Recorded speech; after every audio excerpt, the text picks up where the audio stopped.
and working with not doing art for a purpose, or not like trying to make it be something specific or something, to whatever standards kept coming up. I think it's I struggle with that too, especially in writing. I will say that writing is, for me, is the most challenging, is more challenging in many ways than visual arts. It's I find it easier in some ways to play with visual arts, but um, for some reason writing brings up more of my gremlins. I don't know why that is, but um, I think I want to show you just a little bit of what I've been doing, just so you kind of have a sense. I don't know, and I'll tell you what I've been thinking about in terms of this class and my own art practice. Been thinking a lot about mindfulness and awareness, and how the interplay of mindfulness and awareness sort of mirrors the interplay between the craft of doing an art. Like you have to know something. Usually, you need some skill, whether it's how to measure things to cook with, or how to put a sentence together, or whatever it is.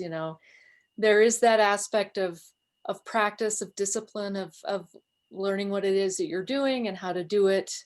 But then there's the awareness part, which is more spacious, and I think where the ideas come from, and also a lot of the joy and a lot of the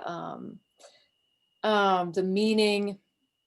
And for me, that's especially the part that I can't push. It that is really more a sense of opening to whatever's there, rather than trying to make something happen. But sometimes the interplay between actually just doing whatever it is you're doing, right? Writing, putting the pen on the paper, somehow actually can generate that spaciousness. And I'm just thinking a lot about the interplay between those two things, and I think they really kind of mirror, or somehow are very much like meditating, with mindfulness and awareness. Kind of you're coming back to the breath, but then you're also allowing whatever else is, allowing yourself to feel that spaciousness that's always there. So I'm just gonna, I especially actually, oh, hey Dee, can you let me share my screen?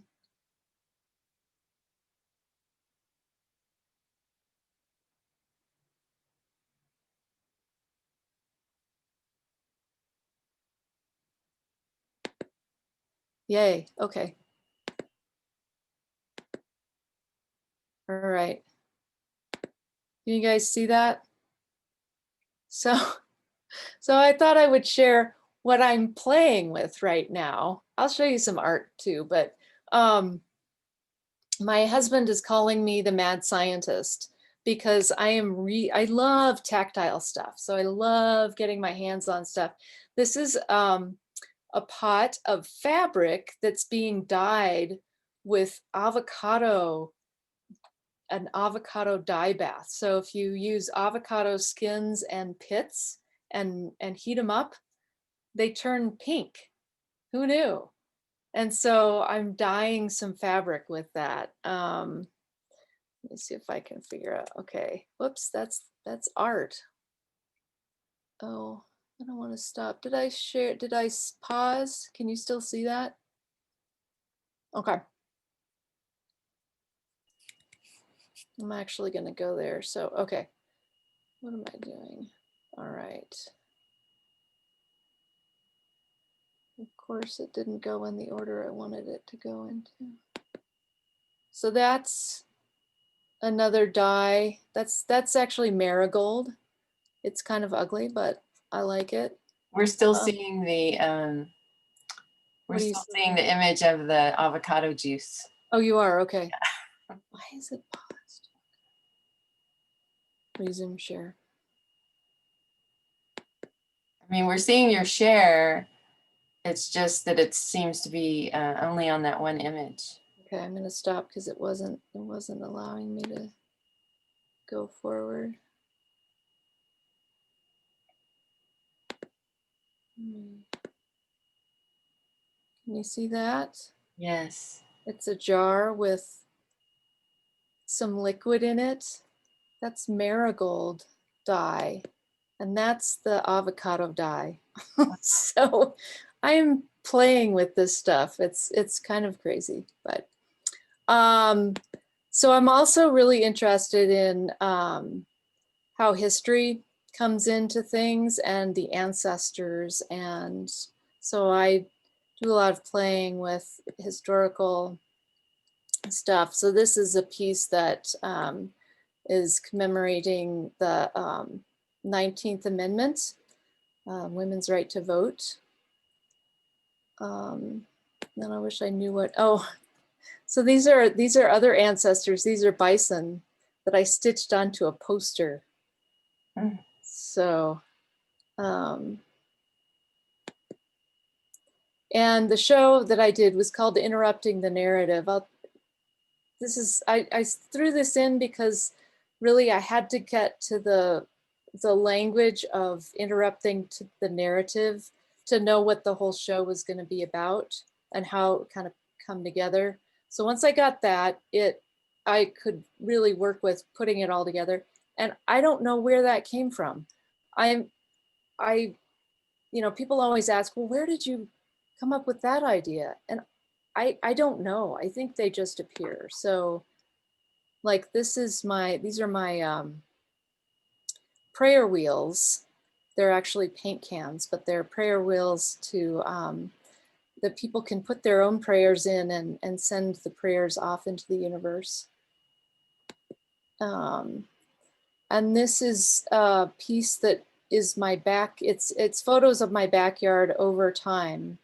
So I'm playing with just kind of paying close attention to things.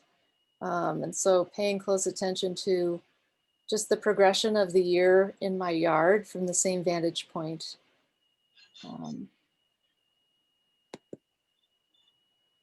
And this is another ancestor piece that is sort of found art. So I found this handkerchief that belonged to a great-great-grandfather and then decided to add his signature down here so that it would, I don't know, somehow become his again. And we could interact in that way. And another thing that, so then I also, most of my work is very, I work with beads and stitching. And so I'm gonna zoom in and show you. So it's super painstaking. Whoops, that's not gonna work. Which I actually kind of like because it makes me slow down and pay close attention to things. So there's the meditative aspect as well. And this is another piece that's, I hadn't looked at this for a while, but those are all beads. And it took a while to do, but there's something I love about, the amount of time I have to spend with something. I really love that, having a chance to spend time with a piece. That much time gives me a lot of joy in a way, even though it can be incredibly boring. So I just wanted to, you know, I don't know, maybe it's inspiring or maybe it's like, what the hell? But so